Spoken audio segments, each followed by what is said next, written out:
देख रहे हैं एमपी न्यूज टीवी। मैं हूं निधि आपके साथ और स्वागत आपका एमपी न्यूज के खास कार्यक्रम न्यूज रूम में, जहां खास खबरों पर हम नजर डालने वाले हैं। मध्य प्रदेश में फिलहाल बात करें तो मध्य प्रदेश में चुनावी मौसम अपने रंग दिखाता नजर आ रहा है। हम हर तरफ देख सकते हैं कि चुनावी हलचलें ही नजर आ रही है। बीजेपी हो या कांग्रेस, दोनों ही पार्टियां अपने अपने दांव खेल रही है।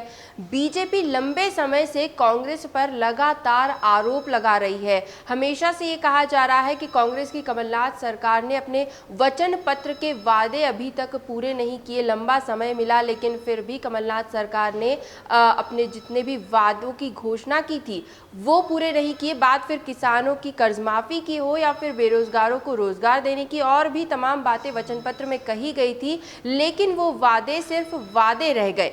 ऐसे में ये जो आरोप लगातार बीजेपी लगा रही है, कांग्रेस ने अब इसका जवाब भी तैयार कर लिया है। जवाबी हमले की तैयारी में है कांग्रेस और इसे ही अब उपचुनाव में मुद्दा भी बनाया जाएगा कांग्रेस की तरफ से। कांग्रेस और बीजेपी यहाँ पर आमने सामने की लड़ाई में है। बीजेपी ने 15 साल तक काम किया है और कांग्रेस को मिले 15 महीने, लेकिन यही लड़ाई अब जनता के सामने लड़ी जाएगी। कांग्रेस ने एक पूरा ड्राफ्ट तैयार किया है। क्या कुछ अपडेट है, पूरी डिटेल हम आपको बताते हैं। कांग्रेस ने एक्सपर्ट्स की मदद से 50 बिंदुओं का एक ड्राफ्ट तैयार किया है। इसे ब्रोशर और सोशल मीडिया के जरिए जनता तक पहुंचाया जाएगा।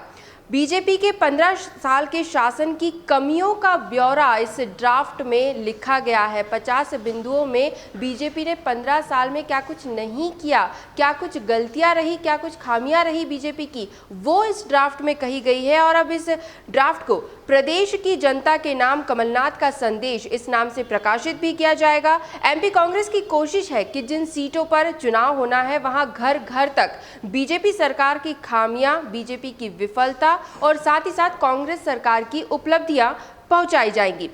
एमपी कांग्रेस के संगठन मंत्री चंद्र प्रभाष शेखर का कहना है कि कांग्रेस सरकार ने वचन पत्र पर अमल करने के साथ साथ कई अहम फैसले भी लिए जो कि जनता के लिए जानना जरूरी है। पूरे वचन पत्र पर अमल हो पाता उससे पहले ही कांग्रेस सत्ता से बेदखल हो गई और अब बीजेपी इसे लेकर जनता के बीच भ्रम फैला रही है। इसीलिए कांग्रेस घर घर जाकर कमलनाथ सरकार के समय में जितने भी कामकाज किए गए हैं, जो अहम फैसले लिए गए हैं, जो वचन पूरे किए गए हैं, वो अब जनता को गिनाएंगी और इस तरह से कांग्रेस उपचुनाव के लिए माहौल बनाती नजर आ रही है। इसी के साथ साथ कांग्रेस ने उपचुनाव जल्द कराए जाने की मांग को लेकर राष्ट्रपति और चुनाव आयोग को पत्र भी लिखा है। कांग्रेस ने चुनाव आयोग से अनुरोध किया है कि श्रीलंका में हुए संसदीय चुनाव की तर्ज पर प्रदेश की 27 सीटों पर भी बैलेट पेपर से चुनाव कराया जाना चाहिए। कांग्रेस का तर्क है कि कोरोना संक्रमण काल में श्रीलंका में जिस तरह से बैलेट पेपर से चुनाव हुए और वहां पर 71% लोगों ने अपने वोट का इस्तेमाल भी किया, काफ़ी अच्छा परसेंटेज है, 71% वोटिंग काफ़ी बेहतर है ये। इसी तरह मध्य प्रदेश में भी उपचुनाव कराए जा सकते हैं।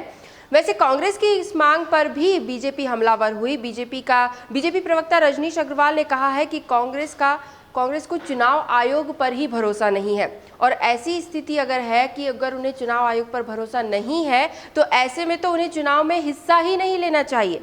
चुनाव आयोग उपचुनाव कराने के लिए पूरी तरह से सक्षम है, फैसले लेने में सक्षम है। कांग्रेस को यहाँ पर हस्तक्षेप नहीं करना चाहिए। हार के डर से कांग्रेस पार्टी ईवीएम से चुनाव करने से बचती नजर आ रही है। तो कुल मिलाकर उपचुनाव को लेकर उठापटक जारी है और दोनों ही पार्टियां पूरी तरह से अपना दम खम लगा रही है। वैसे फिलहाल सबसे बड़ा इंतजार तो तारीखों के ऐलान का है। तारीखें तो तय हो, चुनाव कब होना है ये तो तय हो, उस हिसाब से फिर दोनों पार्टियां अपनी अपनी तैयारियां भी करना चाहती है। तो चुनावी माहौल पूरी तरह से मध्य प्रदेश में नजर आ रहा है। हर तरफ इस तरह की तैयारियां भी नजर आ रही है। दोनों पार्टियां अपना पूरा जोर लगा रही है और काफ़ी दिलचस्प मुकाबला इन 27 सीटों पर होने जा रहा है। अन्य खबरों की तरफ बढ़ते हैं। मुख्यमंत्री शिवराज सिंह चौहान के निर्देश पर एक बार फिर प्रदेश में भामाशाह योजना की शुरुआत होगी। जी हां, सीएम के मुताबिक ईमानदार टैक्स पेयर्स को प्रोत्साहित करना बेहद जरूरी है। इसीलिए भामाशाह योजना के अंतर्गत ईमानदारी से कर चुकाने वालों को सम्मानित किया जाएगा। गुरुवार को हुई समीक्षा बैठक में इस योजना को लेकर सीएम ने निर्देश जारी कर दिए हैं। बीते साल इस योजना पर ध्यान ना दिए जाने से कई करदाता जो है वो हतोत्साहित हो गए थे। प्रदेश की अर्थव्यवस्था को पटरी पर लाने के लिए राजस्व प्राप्तियों में वृद्धि होना चाहिए, यानी राजस्व ज़्यादा से ज़्यादा मिल सके, ये कोशिशें जारी है और इसके लिए टैक्स पेयर्स को भी मोटिवेट करते रहना ज़रूरी है। मुख्यमंत्री ने यह भी कहा कि कोरोना काल जरूर चल रहा है, लेकिन आर्थिक गतिविधियों को रोकने का कोई औचित्य नहीं है।